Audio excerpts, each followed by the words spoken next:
Well, hi there, second and third grade friends. Today we're going to read a book called The Greedy Triangle, written by Marilyn Burns. Hope you enjoy.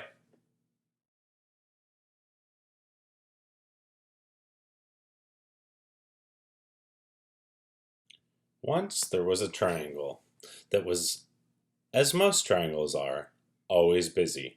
The triangle spent its time holding up roofs, supporting bridges, making music in a symphony orchestra, catching the winds for sailboats, being slices of pie and halves of sandwiches, and much, much more.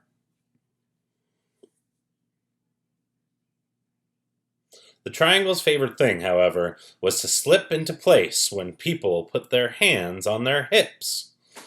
That way I always hear the latest news, it said, which I can tell my friends.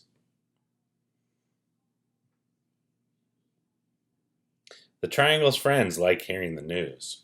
One day, the triangle began to feel dissatisfied. I'm tired of doing the same old things, it grumbled. There must be more to life. So the triangle went to see the local shapeshifter. How may I help you? The shapeshifter asked the triangle.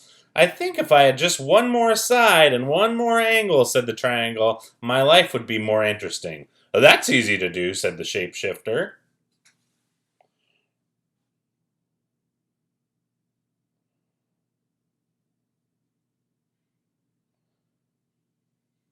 Poof!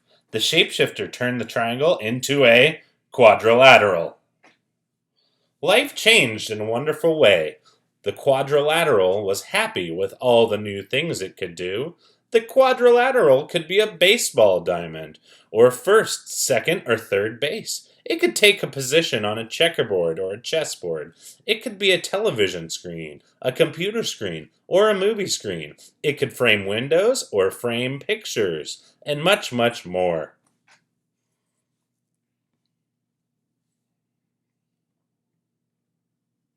The quadrilateral's favorite thing, however, was to be the pages of a book. I learned so many interesting stories that way, it said, which I can tell my friends.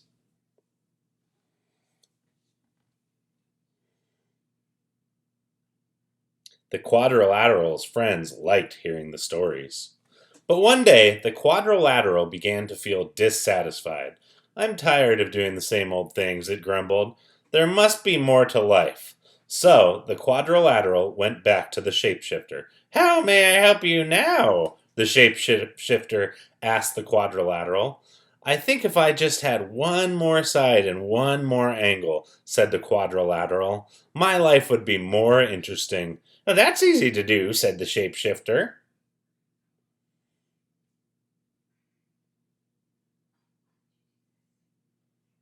Poof! The shapeshifter turned the quadrilateral into a pentagon.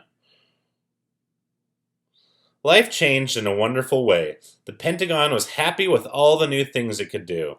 On a baseball diamond, the pentagon could be home plate. It could be a section of a soccer ball, or appear inside whenever someone drew a five-pointed star.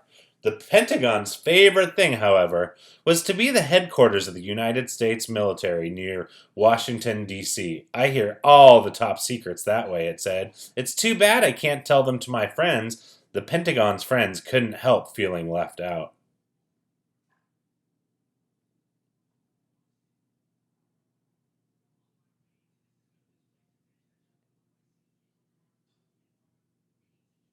After a while, time seemed to pass slowly for the Pentagon, and because it became dissatisfied, I'm tired of doing the same old things, it grumbled. There must be more to life. So the Pentagon went back to the shapeshifter. So here you are again, the shapeshifter said to the Pentagon. Now what would you like? I think if I just had one more side and one more angle, said the Pentagon, my life would be more interesting. That's easy to do, said the shapeshifter, and poof! The shapeshifter turned the Pentagon into a hexagon.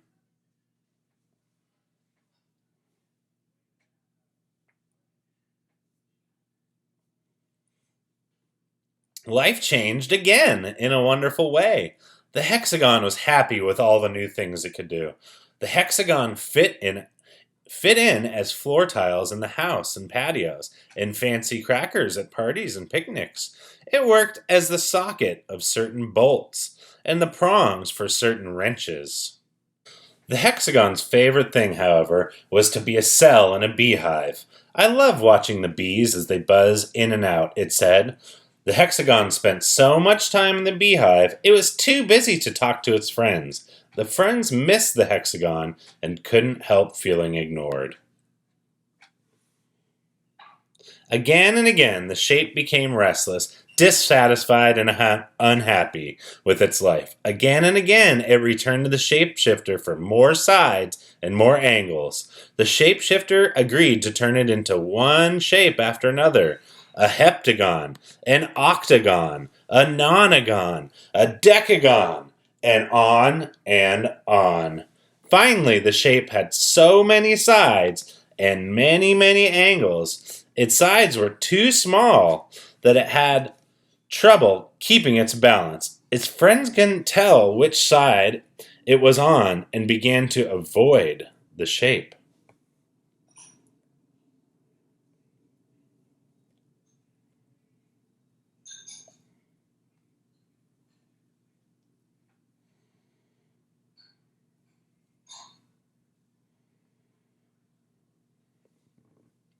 One day, when the shape was going down a hill, it began to roll.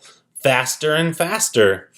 It were screeching around corners, crashing into fences and trees, colliding with bicycles, and terrifying walkers. At last, the shape came to a stop.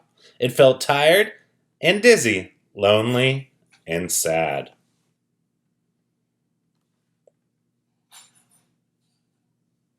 Enough, thought the shape.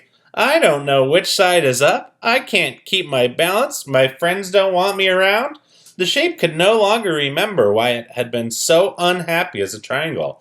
Very carefully, it made its way back to the shapeshifter. Aren't you happy yet? The shapeshifter asked. I want to be a triangle again, said the shape. I'm not surprised, said the shapeshifter.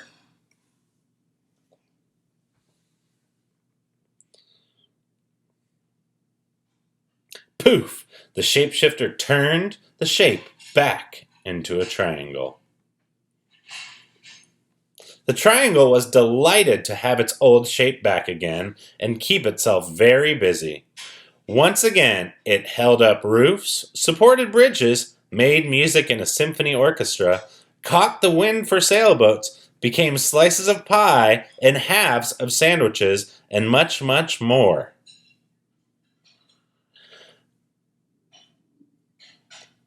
Still, the triangle's favorite thing was to slip into place when people put their hands on their hips. That way, I always hear the latest news, it said, which I can tell my friends. Its friends liked learning the news and were glad the triangle was back in shape again.